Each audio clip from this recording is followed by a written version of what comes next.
Hello, Ann and Vincent. This is the video update that I posted that I would be making this morning.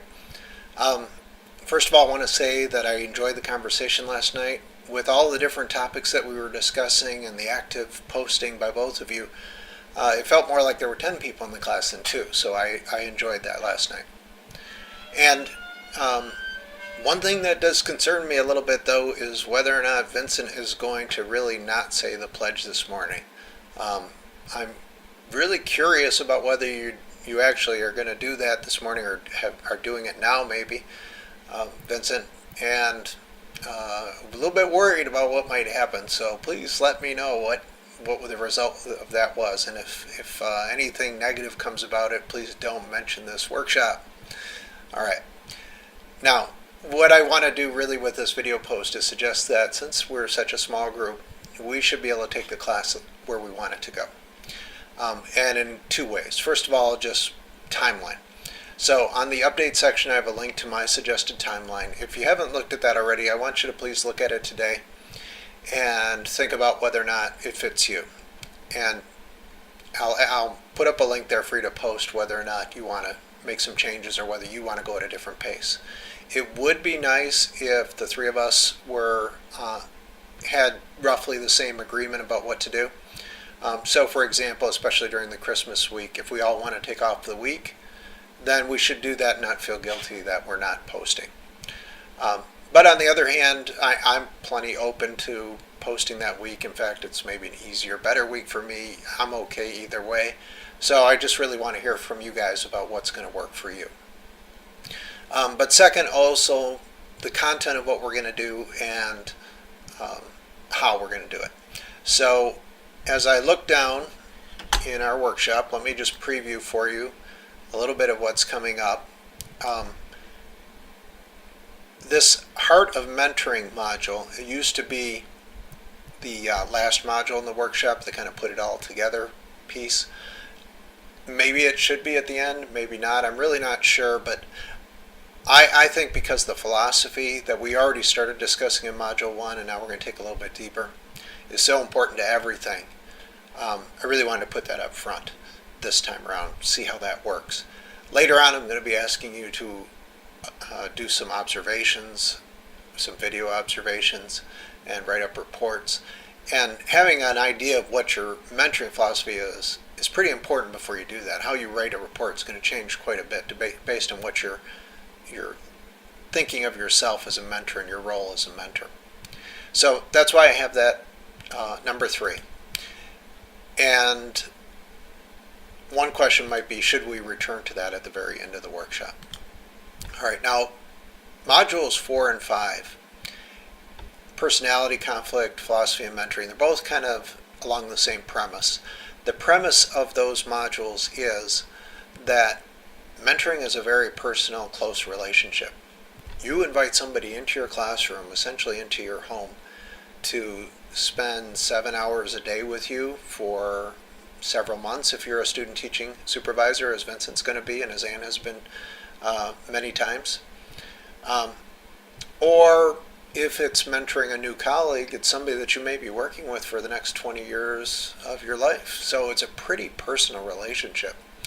And I have found over the years that the best mentoring situations come about when there's a really nice match between the cooperating teacher and the intern, or between 2 teachers that have similar philosophies.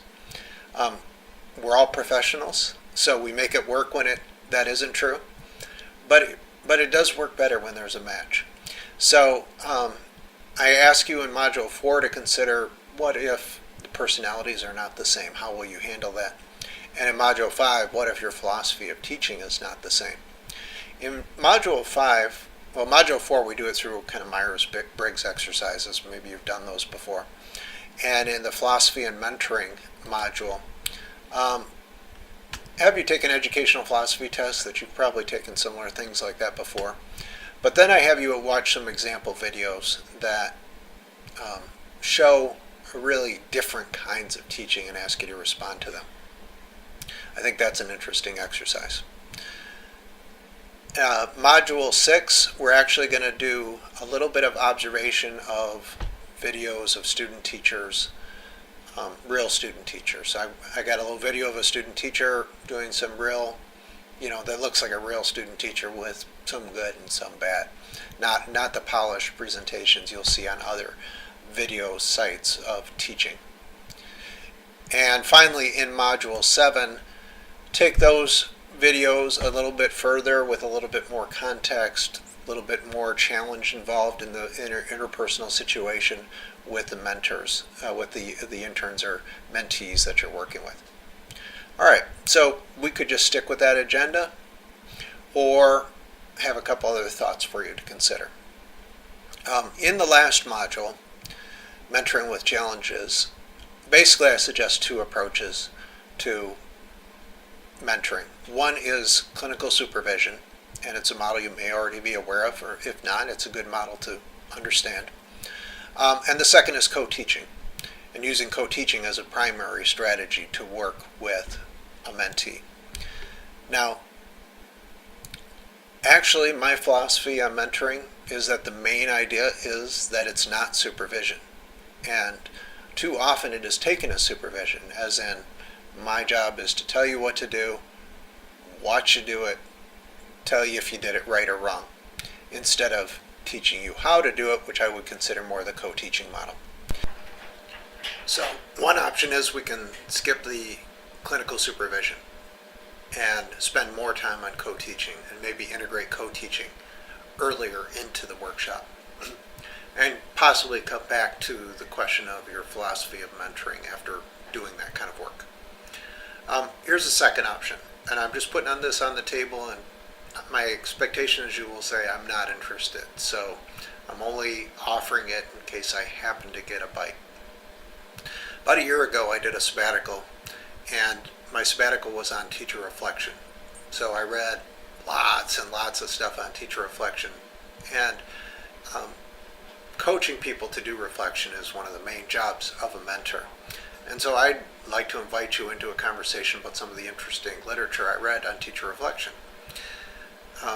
But it's highly theoretical, longer academic kind of papers with less obvious immediate application to mentoring directly, but very interesting stuff. So I throw that out there to see if I get a bite and somebody wants to join this conversation about how do you coach teacher reflection and what is teacher reflection. But finally, really I want to invite you to say, well, all that's fine, but there's this topic that I really want to investigate a little bit more deeply and bring some things to the table myself, rather than just responding to what I have put up on the table.